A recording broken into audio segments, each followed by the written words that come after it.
मुझे माफ कर दे। मुझसे अब ये नहीं होगा, नहीं होगा, ये सब अब नहीं होगा।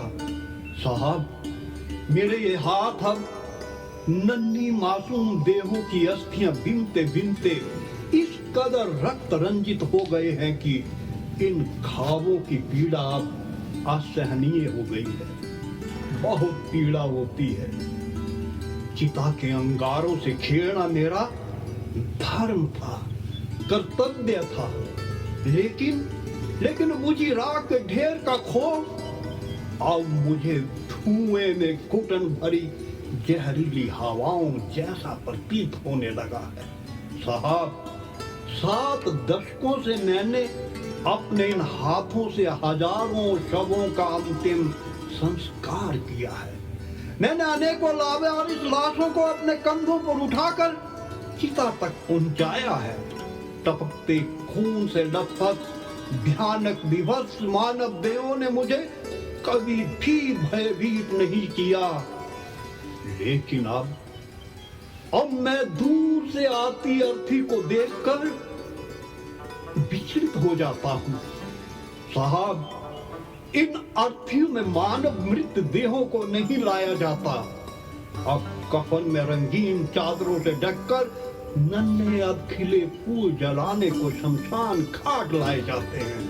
हाँ, वे फूल जिन्हें खिलने से पहले ही मुरझाई काया से रेंगती देहों का पीड़ादायक सफर करने के लिए मजबूर होना पड़ता है।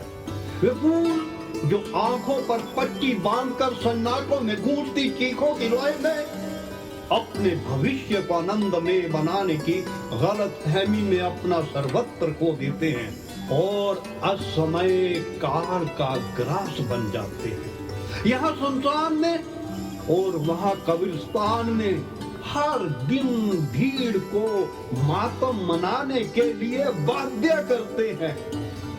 साहब, मेरी बदनसीबी देखिए कि मैं अब अपने पुरखों की विरासत को संभालने में अक्षम सा महसूस कर रहा हूँ। मेरी ये हताशा निरर्थक नहीं है साहब, निरर्थक नहीं है। हर दिन चिट्टे की गिरफ्त में आती युवा पीढ़ी की द्रुत गति से बढ़ता आंकड़ा देख मेरे नुथनों में फूलों की सुगंध नहीं, भूने मानव मांस की दुर्गंध ने अपना आधिपत्य जमा लिया है। सुनो देश के जिम्मेदार नागरिकों, ध्यान से सुनो। अब भी समय है। भविष्य के भारत का कर्मभार चिट्टे के चक्रव्यूह में फंसकर नाकारा लोगों का पुरिंदा बनकर कूड़े के ढेर में समाहित ना हो, इसके लिए सजग हो जाओ। माँ का विलाप, बहन का क्रंदन, बच्चों की चित्कारे, सुहागनों की उजड़ती मांग, बाप के बुढ़ापे की लाठी को चिट्टे की दीमक से बचा लो। ये चिट्टा बहुत भयानक बारूद का रूप धारण कर चुका है, जो अपनी ज्वाला से निरंतर मानव देहों को राख में तब्दील कर रहा है। इस बारूद की लपटें हमारे घर, हमारे परिवार, हमारे समाज तक ना पहुंचे, इसलिए इस बारूद को नेस्तनाबूद करने के सशक्त प्रयास करना नितांत जरूरी है।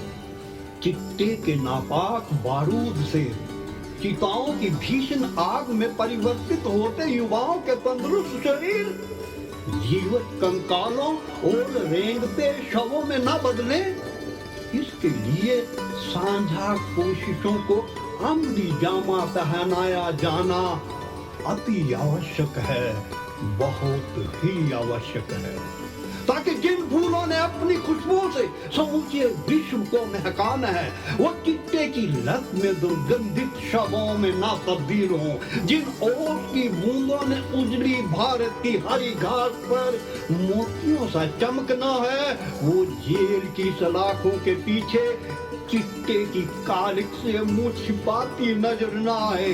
जिन प्रतिभाओं ने अपने ज्ञान और शौर्य से देश के तिरंगे के संग विश्व गुरु के अलंकार को सुशोभित करना है, वे चिट्टे के कारण यातना और पीड़ा का दर्द भोगकर लावारिस लाशों में तब्दील ना हो, ताकि किसी युवा का अस्तित्व शमशान के धुएं में चिट्टे की कालिक से भस्म ना हो। नहीं साहब, नहीं, नहीं, अब मुझसे इन नन्ही मासूम देहों का अंतिम संस्कार करने का सामर्थ्य नहीं है। मुझे इन चिट्टे की कालिक से लिपटे सुंदर चेहरों को, बदरंग हुई इनकी अवस्था को देखने की हिम्मत नहीं है। मुझे माफ कर देना। मैं अपना चंडाल धर्म नहीं निभा पाऊंगा। अब मैं और लाशों को नहीं जला पाऊंगा। अब मैं और लाशों को नहीं जला पाऊंगा।